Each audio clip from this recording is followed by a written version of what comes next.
जय जय रघुवीर समर्थ, जय जय रघुवीर समर्थ, जय जय रघुवीर समर्थ। गणाधीश जो ईश सर्वा गुणांचा, मूळारंभारंभ तो निर्गुणाचा। नमो शारदा मूळचत्वारि वाचा, गमो पंथानंतया राघवाचा। जय जय रघुवीर समर्थ। शुका सारिखे पूर्ण वैराग्य जाचे, वसिष्ठा परी ज्ञान योगेश्वराचे। कवी वाल्मिका सारिखा मान्य ऐसा, नमस्कार माझा सद्गुरु रामदासा। जय जय रघुवीर समर्थ।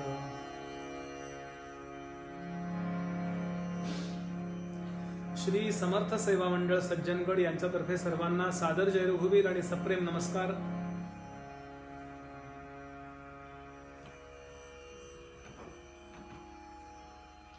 श्री भगवंताच्या कृपेची ज्याला प्रामाणिक इच्छा झाली,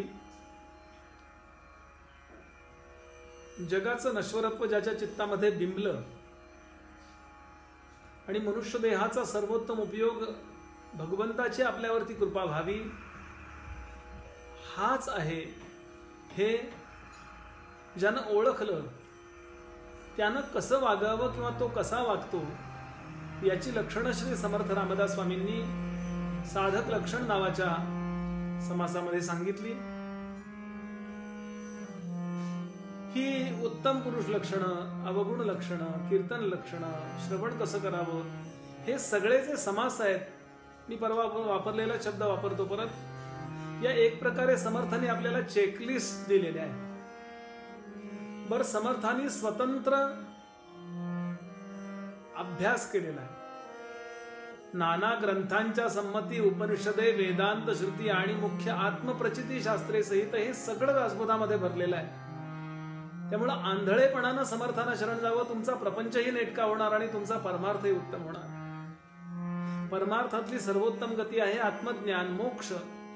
पण मोक्ष मिळेपर्यंत जे काही देह धारण करावे लागतील, ती पारलौकिक यात्रा सुद्धा तुमची निर्वेदनपणे पार पडेल आणि त्यातही अवनती होणार नाही, अवगती होणार नाही, याची व्यवस्था समर्थ करतील जर मी समर्थांचं ऐकेन तर।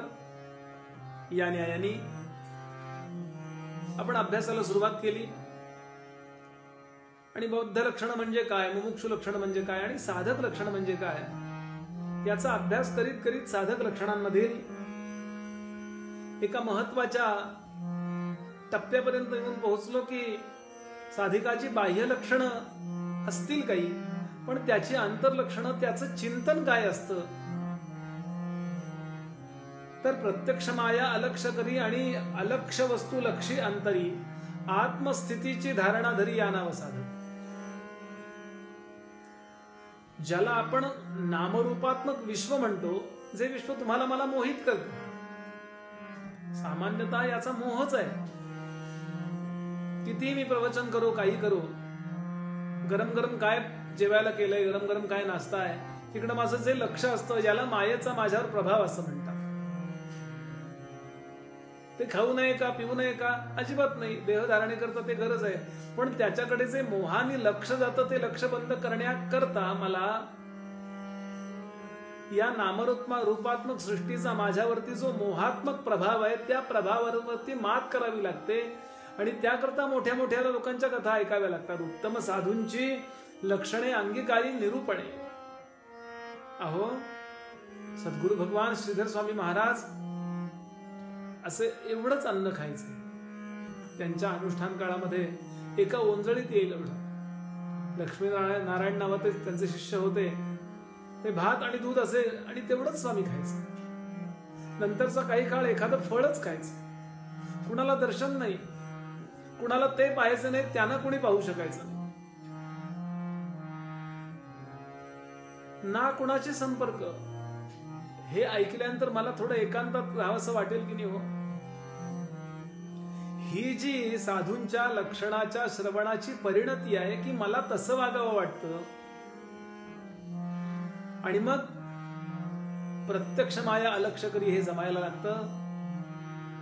मग ही माया पाहताना डोळ्यासमोर तर ती असणार आहे, कानाला तर त्याचे शब्द ऐकू येणार आहेत. मग याची संगती लावून घ्यावी. ती संगती कशी लावावी याच्याकरता मी काल संबंधांचे 4 प्रकार ठेवले होते आपल्या समोर. आणि या जगाचा आणि आपला काही संबंध आहे. एक संयोग संबंध सांगितला, एक समवाय संबंध सांगितला, एक तादात्म्य संबंध सांगितला आणि एक कल्पित संबंध सांगितला. आपल्या भोवती नातेवाईक आहेत.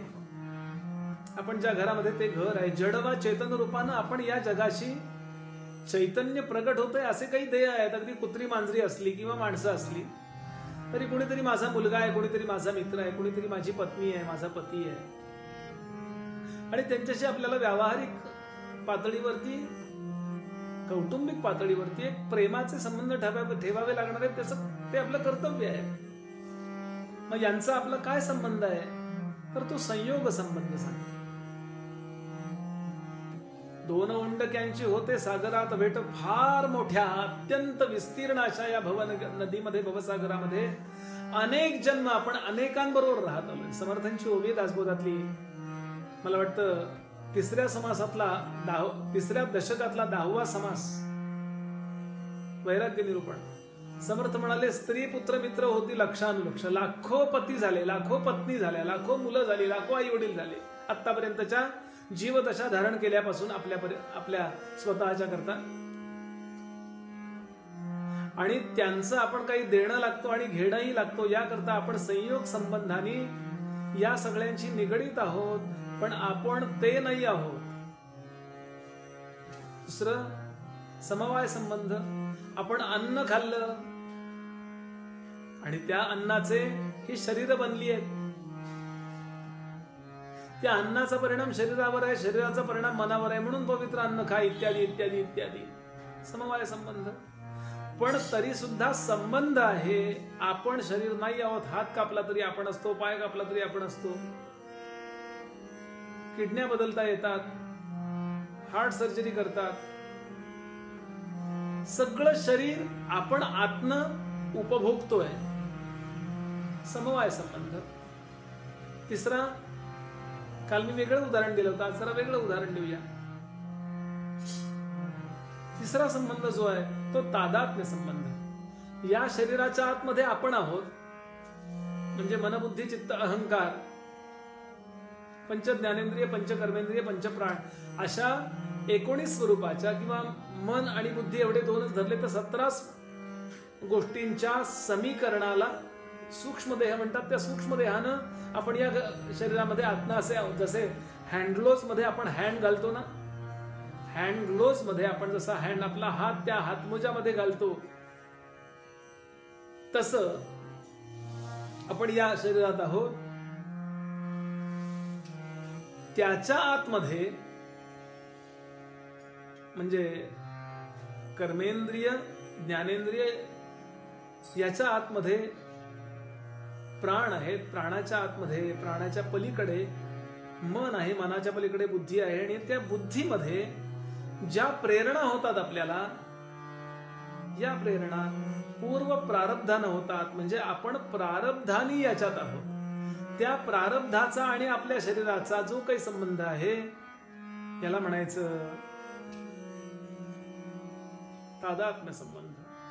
तरी पण आपण ते नाही आहोत, संबंध आहे. म्हणून 4था संबंध बघावा लागेल आपल्याला. या सगळ्याचा आपल्याला अनुभव येतोय आणि हे खरं आहे असं वाटतंय. खरं आहे का खोटं आहे? असं आहे की वेगळेपणानं पाहिलं की कळतं हे स्वप्न होतं. जागं झाल्याशिवाय स्वप्न होतं हे बोलण्यात काही अर्थ नसतो. स्वप्न पाहणाऱ्याकरता स्वप्न हे स्वप्न नसतं, ते सत्य असतं. तो भ्रमकाली भ्रमवस्तू नेहमी सत्य असते.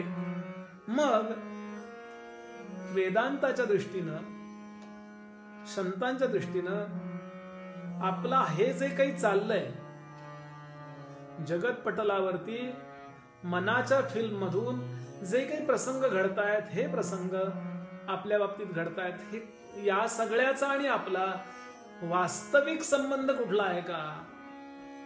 संयोग संबंध नाही. तादात्म्य संबंध, समवाय संबंध या जगाचा माझा नाही. याचं कारण मी कोण आहे, तर याचं सरळ उत्तर आहे, या शरीराच्या आतमध्ये असणारं जे चैतन्य आहे ते मी आहे. तेच मी आहे असं का? मी मन का नाही?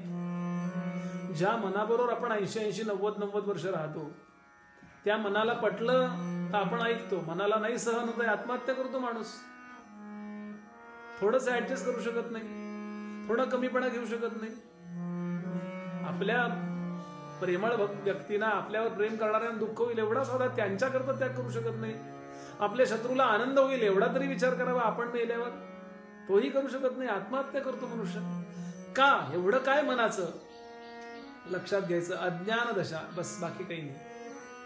आणि म्हणून मुद्दा मला आपल्या समोर हा सांगायचा आहे, आपण मन का नाही, आपण बुद्धी का नाही, आपण देह का नाही, याचं महत्वाचं कारण याचा आपण अनुभव घेतो म्हणून आपण ते नाही. उदाहरणार्थ, पंखा लावला, गरगर गरगर गरगर पंखा फिरतोय. काय फिरतोय? पंखा. पण फिरायचं कारण काय आहे? इलेक्ट्रिक. मग वाटत रेग्युलेटर आहे, वायरिंग आहे.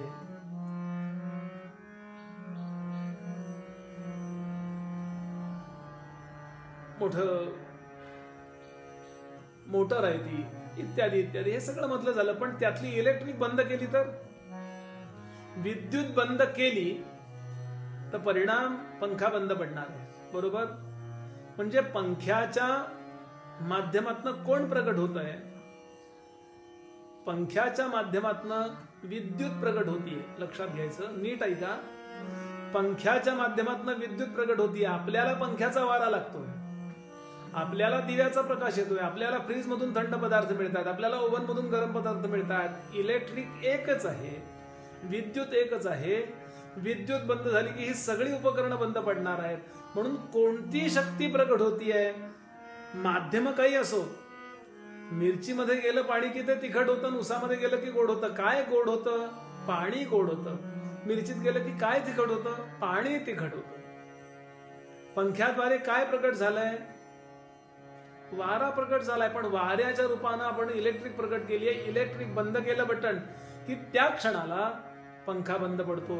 याप्रमाणे मी प्रकट होतोय, बरोबर आहे ना? मी प्रकट होतो देहाच्या माध्यमातून. देह जरी पडला किंवा देह जरी असला तरी प्रकट वा अप्रकट होणारा मी आहे. देहाचं माध्यम नसेल तरी मी अप्रकट स्वरूपात चैतन्य आहे, पक्क करायचं. नाहीतर मी बुद्धी का नाही, मी मन का नाही, मी देह का नाही, मी डोळा का नाही? कारण डोळा काढला तरी मी असतो, त्वचा काढली तरी मी असतो. मला चैतन्य मी का म्हणायचंय? कारण चैतन्य नसेल तर अनुभवच बंद होणार आहे. म्हणून प्रज्ञानम ब्रह्म या महावाक्याचा विचार करा. म्हणून मी ते तत्व आहे ज्याला चैतन्य म्हणतात, ज्याला सत म्हणतात, ज्याला चित म्हणतात, ज्याला आनंद म्हणतात. आणि हे बुद्धीच्या ठिकाणी कळणार आहे, बुद्धीला कळणार नाही. पण आज बुद्धीला जे वाटतंय मी देह आहे, मी मन आहे, मी बुद्धी आहे, मी प्राण आहे इत्यादी, हे गैरसमज दूर होणार. आणि मी जे तत्व आहे याचा ज्या क्षणाला बुद्धीला साक्षात्कार होतो त्याला म्हणतात समाधी. तेथ जे होय तया नाव सुख. म्हणून आपल्याला जगाशी काय आपला संबंध आहे? कारण अनुभव येतोय ना. संयोग संबंध नाही, समवाय संबंध नाही, तादात्म्य संबंध नाही. पण जगाशी माझा संबंध जो आहे साक्षात्काराकरता याचा विचार करावा लागेल. कल्पित संबंध आहे. काय? कल्पित संबंध. म्हणजे आचार्यांचं उदाहरण,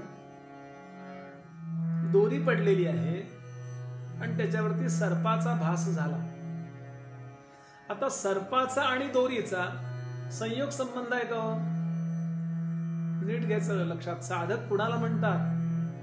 आता आम्हाला असं वाटतं साधक म्हणजे भस्माचे पट्टे ओढणारा, साधक म्हणजे बुवा संध्याच करणारा. ते सगळं आवश्यक आहे, कारण ती टोपण आहेत सगळी. पण हे चिंतन आतमध्ये जर नसेल तर मी साधक नाही. मी लोकांना दाखवत असेन. भगवंतानी अमानित्वम अदंबित्वम जे सांगितलं 12वा अध्याय, अदंबित्व दाखवायचं अजिबात नाही. कुणाला कळता कामा नाही माझं चिंतन काय चाललं. सगळ्यांमध्ये रमावं, सगळ्यांमध्ये फोटो काढावेत, सगळ्यात असावं, पण सतत डोक्यात हे ठेवावं, या नावं साधक. गडावरती आमच्या अगदी आत्ता अण्णाबुवा कालगावकर नावाचे खूप मोठे अधिकारी असे साधू होऊन गेले. अनेकांना त्यांनी अनुग्रह दिला. हजारो शिष्य त्यांचे आहे. खूप अधिकारी होते. मला त्यांनी समोर बसून शिकवले. म्हणजे माझं काहीतरी सांगितल्यासारखं झालं. असो, विनोद थोडासा. ते सांगायचे आपण साधक आहोत हे कधी विसरू नये. म्हणजे काय, मला त्या स्वतःच्या चैतन्य स्वरूपाचा सुस्पष्ट बोध होण्याकरता मी प्रयत्न करतो हे कधी विसरू नये. म्हणजे जगाचा अवास्तव जो माझ्यावरती प्रभाव आहे तो बंद होतो. याला साधक म्हणतात. मी दृष्टांत आपल्या समोर ठेवतोय. दोरी पडली आणि मला सर्प वाटतोय. स्पष्ट असा साप दिसतोय. मला दोरी आहे माहित नाहीये, पण दोन्ही गोष्टी क्षणभर खऱ्या धरल्या तर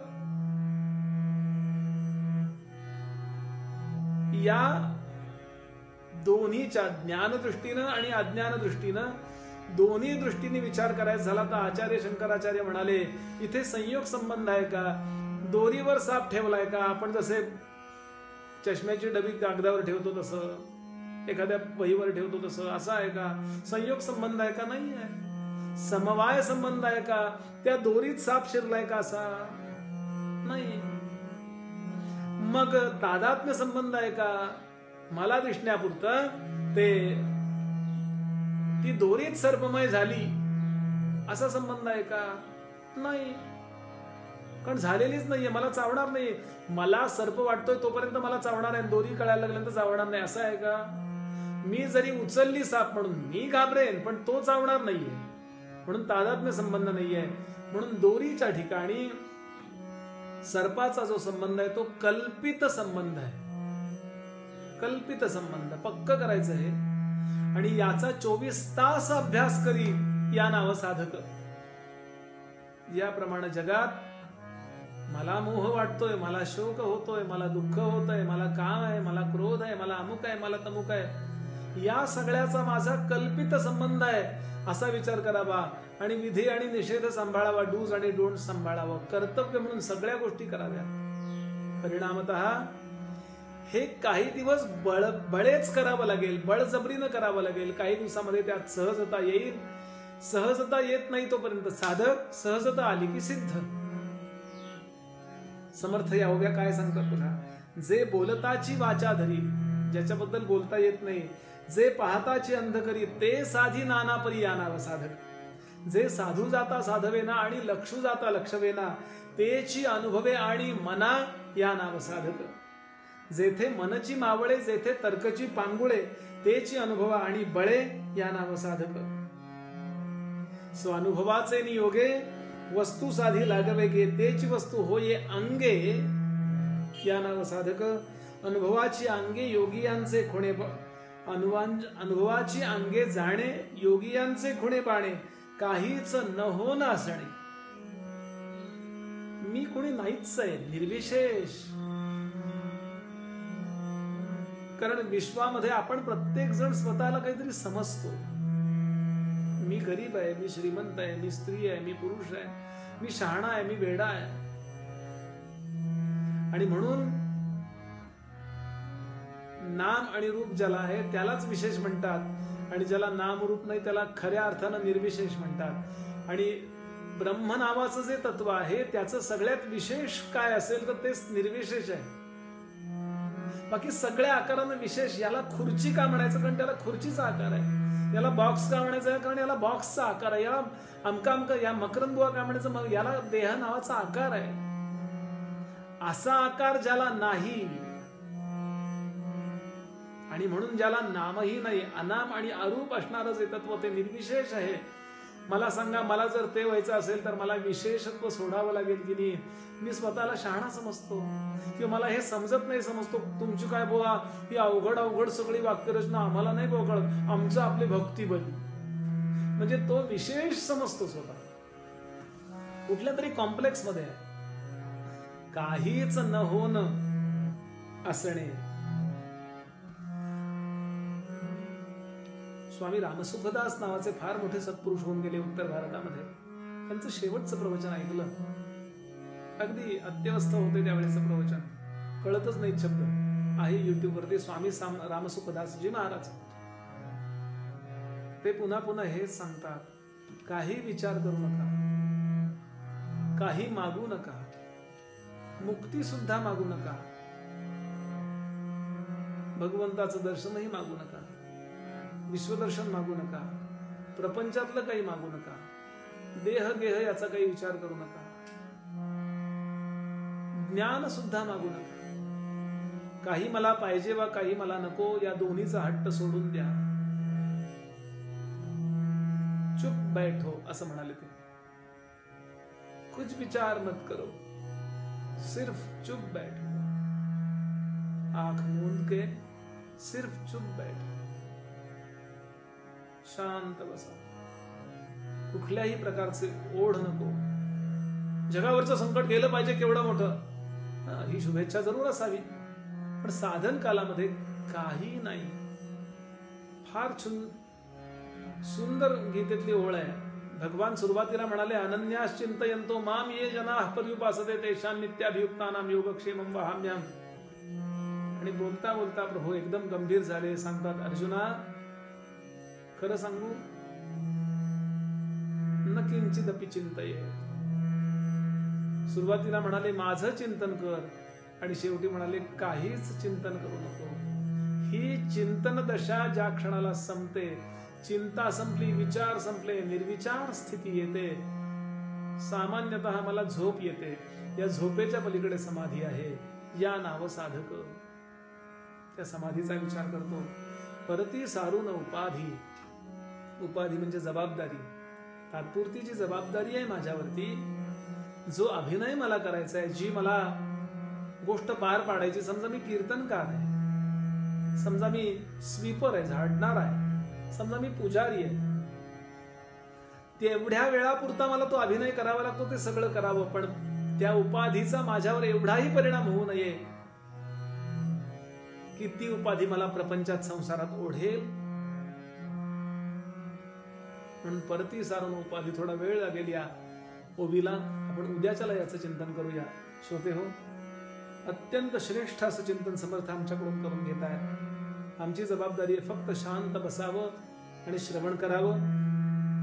पण हे जर जमलं तर निदान आहे त्याच्यापेक्षा तरी मी अंतर्मुख निश्चित होणार आहे. आणि ही अंतर्मुखता जशी जशी साधेल तसं माझं आत्मबळ वाढणार आहे. आत्म्यातून येणारी जी पॉवर आहे, जी शक्ती आहे, जी माझ्या विचित्र विचारांनी मध्ये ब्रेक होतीये, निदान ती तरी थांबेल, ब्रेक होणं थांबेल. आणि सरळ ज्ञानेंद्रिय कर्मेंद्रियांच्या मधून तो आत्मप्रकाश बाहेर पडेल आणि माझी व्यावहारिक कामं सुद्धा सुसूत्रपणे होतील. मानसिक चिंतन सुद्धा एक प्रगल्भ राहील. नकारात्मक विचार फेकून दिले जातील. सगळ्यावर मात करण्याचं सामर्थ्य वाढेल. प्रारब्धानुसार कदाचित संकट येईल, प्रारब्धानुसार कदाचित सुख येईल, दुःख येईल. या दोन्हीमध्ये मी हुरळून वा होरपळून जाणार नाही. आणि कर्तव्य उत्तम करीत जीवनाचा खरा आनंद मी घेईन. एवढं तरी या चिंतनाचं फळ आहेच आहे. एक सुंदर श्लोक म्हणूया आणि थांबूया. पूजनीय टेंबे स्वामी महाराजांनी